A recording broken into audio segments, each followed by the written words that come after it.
ఏ అవయవాలు చెయ్యాలని అమ్మా నాన్న అనుకోలేదురా, మా రూపంలో కావాలని అనుకున్నా పుట్టుటలేదురా.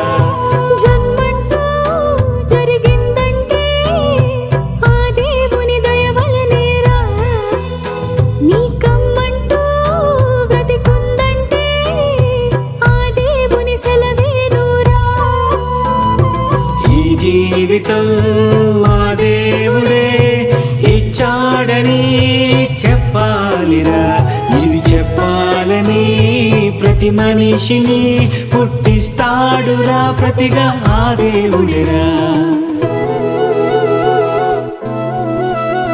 నువ్వు పుట్టాకే తెలిసింది ఓ తల్లి అనుభవం,